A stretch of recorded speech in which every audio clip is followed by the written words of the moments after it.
It's spooky season here at Thirsty Thursday Toys, so it's time for a new batch of cocktails.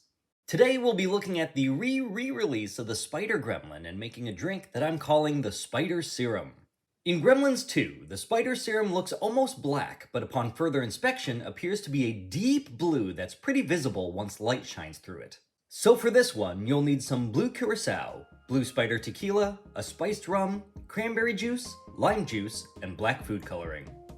Start by adding some black food coloring to that cranberry juice. I'm doing 1 drop per 10 ounces.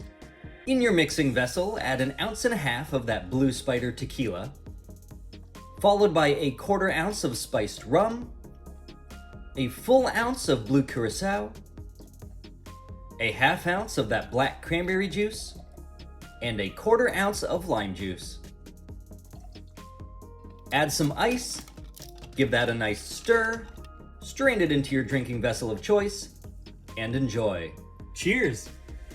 I was so excited to see that Neca was bringing these back to Target. A, because I could get it at a normal retail price of $60 as opposed to whatever the hell it was going for on eBay, and B, because Gremlins 2 is one of the greatest movie sequels of all time, fight me, and still has enough love over 30 years later to warrant another run of these figures. I believe this figure was originally released in 2013 and then re-released in 2018 and then again in the spring of 2023.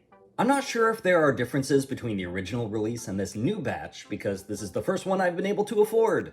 No viewing window or Velcro cover on this package, so it might not be the most displayable in box, but the horrors within are worth releasing. Assembly is required out of the box as there's no way this massive arachnid could fit in all together. You get 6 back limbs and 2 shorter front limbs, which appear to be the same as the last segment of the back limbs. Those limbs are numbered either a 1 or 2 as stamped on the ball joints, so I'm assuming this stands for either left or right, but they appear to be identical otherwise, and there are no numbers in, on, or around the sockets to tell you which goes where. The instructions recommend softening the leg sockets by dipping them in hot water and plugging in those ball joints. This proved quite difficult to do from the other side of the camera, but it works like a charm when you have the space to do it off screen.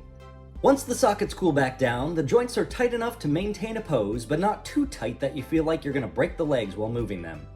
Each leg has a ball joint at each connection point from the body all the way down. Despite their solid stability out of the box, over time you're going to have some bent or broken limbs if they try to support the entire weight of the figure. So for this, Neca included an additional stand. Just plug the rod into the belly and base and you're good to go. For the rest of the articulation, the abdomen is on a ball joint and is also a hollow plastic. I can't imagine how heavy this would be if it was solid rubber. The torso is connected to the thorax by a large hinge, allowing Mohawk to stand upright or be pitched forward. There are ball joints in the neck and head, which is sculpted in a way where the neck overlaps, with a large enough range of motion that he can look down on his victims or even straight out when he's pitched forward. He even has an articulated jaw, which is something I wish they had done for the brain gremlin. It's a little loose, but can stay closed. The snarling expression isn't my favorite, but it's definitely screen accurate. Then you get a few tight hinges and swivels in the shoulders, elbows, and wrists to round out the articulation on this bad boy. He also comes with a little Spider Serum accessory. I love the labels on here, but the plastic liquid inside is way too light a blue. And I'm just being nitpicky, but the serum that came with the brain gremlin was opaque and had a colored base instead of a clear base. The bottle itself is also a slightly different sculpt, and I'm not sure why they changed it. I much prefer the translucent serum, but would have liked some consistency or better screen accuracy there. Speaking of screen accuracy, I'd say the Spider Gremlin could use another glossy coat, but is otherwise exquisitely painted. The detail in the sculpt and paint easily justifies the price. It's like having a prop sitting here on my kitchen table. The claws and the fin parts on the back are a softer material, so they're not going to snap off. Actually, I don't feel like I'm going to break anything on here, which is a requirement for me for collectibles, especially action figures. Did I mention that, depending on how you have it posed, it can stand at about 1 foot tall and take up over 1.5 feet square? Not the easiest thing to display when space is lacking, but at least we can store some mini gremlins underneath. This guy's massive size is due to how it scales with the other gremlins. I just wish it would scale with some other human figures I have. So what scale is this, like 1/4?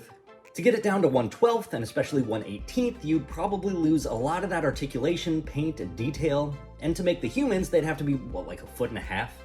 As much as I think NECA dropped the ball on the Godzilla line, their Gremlins line continues to rock. My original script here had me hoping for a re-release of the Bat Gremlin since I refused to pay the 200 some odd bucks that it's going for on the aftermarket, but lo and behold, that also received an affordable re-release in 2023, so that's on its way. If I could get my pick of just one more of the Teenage Mutant Gremlins, I'd want the Vegetable Medley Gremlin. Please make it happen, NECA. I'm already planning a drink for it. In the meantime, remember the rules. Don't let them get exposed to bright light, especially sunlight, because it kills them. Don't let them get wet. Don't let them eat after midnight, and always drink responsibly.